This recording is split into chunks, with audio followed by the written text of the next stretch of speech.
Hey everybody, welcome back to RPG Rookies, where we cover Dungeons & Dragons, tabletop role-playing games, dungeon crawlers, and all things fantasy. I am your dungeon minion. You heard right, I said minion, because I'm certainly no master. And in recent weeks, I've been reviewing each of these individual starter sets or starting introductory products for Dungeons & Dragons, spanning over many different editions of the D&D role-playing tabletop system. Today, I'm going to answer the question, which of these previously covered products is the best one of them all? Which is the one that perhaps I would recommend for you to purchase first? Now, the obvious answer to that question, not necessarily the correct answer, but definitely the obvious one, is that you should get for yourself the D&D starter set for 5th edition. And the reason why is because this is the current edition, the current system that's out there. This is the one that has the largest community of gamers and RPG players who contribute towards it, who are involved and immersed in this gameplay system. If you want to find people to play and game with, this will be the easiest one to find people that are already playing. So that's the obvious reason. Also, this is still in print and it's being sold at a very cheap price. Quite often I see this being sold for as low as $10 on Amazon.com. And at most I see it around the $15 to $17 range, which for what you get in the box is a very good price. At $10, it's pretty much a steal. So I would say that that's the obvious answer to the question. However, I don't really like giving obvious answers to questions. So because of that, I will continue with this video and tell you what I think you should get if you're open-minded enough to consider something other than the current 5th edition. First of all, I'm going to tell you which ones not to get. You should not get either one of these 4th edition starting boxes. They are okay, but first of all, you have to consider that 4th edition is the most polarizing edition of all of Dungeons & Dragons and probably might have the smallest community of gamers out there due to its controversial nature and its short lifespan. Also, these starting sets, compared to some of the others that I will highlight, don't quite do it for me. I think that they're a little bit bare bone and not satisfactory. So I'm going to move these out of the frame here. And then we have these 3 here left.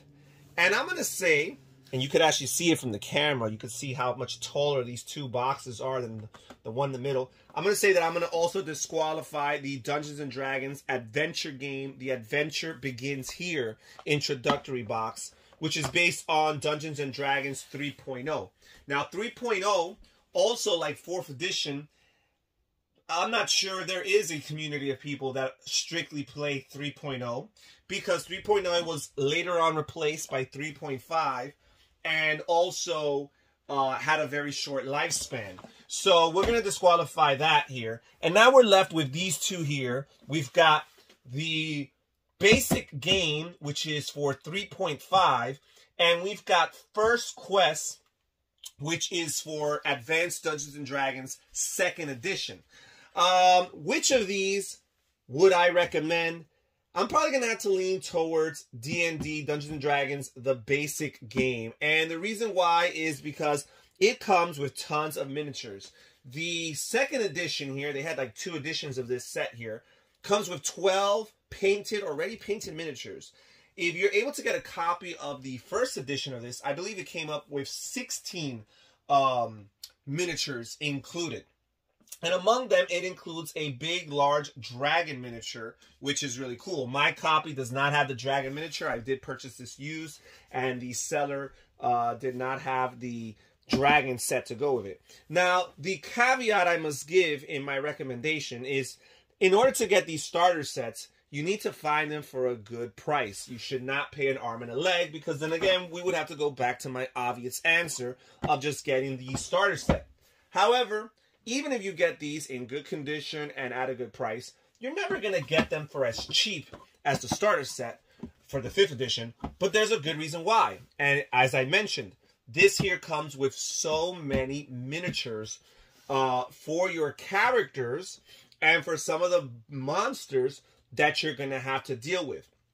Now, the first Quest edition does not come with quite as many miniatures. You only have miniatures for your heroes, but you have no optional miniatures for your bad guys. They don't even have tokens for your bad guys as some of the other starter sets do. So you're going to have to use some other type of proxies, maybe miniatures from another box set, or maybe create a group of standees or what have you. So there is that limitation. However, the adventures and the monster manual in First Quest are a little bit more various. There's more variety as far as the different monsters in the monster manual here. There's not too many monsters in the basic games monster manual. Now, as far as characters are concerned, First Quest over here also has a few more characters to pick from. Here we have a fighter, a rogue, a wizard, and a cleric character. We have 4 different characters to pick from. First Quest has 6 different characters to pick from. But I do like the presentation of the basic game because it kind of walks you through the rules by familiarizing yourself with the character that you are choosing. And you kind of go through those rules there, go through an introductory adventure, and then go more deep into the advanced rules before you proceed to the other adventures. The basic set here also comes with more adventures than the First Quest here does. I believe First Quest comes with 4 different adventures, while the basic quest here comes with 6. So I will say that while this does offer a few more options for character selection, unless you're trying to play at a higher player count in a larger group of people, I'm going to say that that's actually irrelevant. So for my final verdict, I'm going to recommend Dungeons & Dragons, the basic game. I think it makes for great shelf presence to hang in your bookcases or in your shelf areas. Great artwork. It looks good. And it gives you everything you need to start D&D. It gives you the miniatures. It walks you through the process, these character booklets, not just character sheets, character booklets that teach you about your particular character that you're beginning the game with.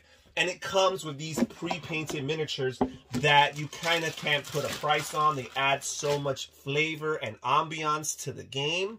If you could get a copy of the Dungeons & Dragons basic game for a good price, it's still going to be more expensive than the 5th edition starter set, but if you can get this 30, 40, maybe even 50, depending how far you're willing to push it, if you could get this for a good price, then I believe that this is the starting set that you should begin with, especially if you are open-minded enough to start D&D with another edition other than the one that's currently out there. So that's it for today's video. Please comment down below. Tell me what you think. Perhaps you already own a copy of Dungeons & Dragons, the basic game. All right, everybody. This is RPG Rookies saying take care and see you later. Bye-bye.